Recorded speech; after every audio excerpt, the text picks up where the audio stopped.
ودخل جنته وهو ظالم لنفسه قال ما أظن أن تبيد هذه أبدا وما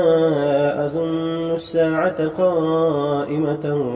ولئن رددت إلى ربي لأجدن خيرا منها منقلبا قال له صاحبه وهو يحاوره أكفرت بالذي خلقك من تراب ثم من نطفة ثم سواك رجلا لكن هو الله ربي ولا أشرك بربي أحدا ولولا إذ دخلت جنتك قلت ما شاء الله لا قوة إلا بالله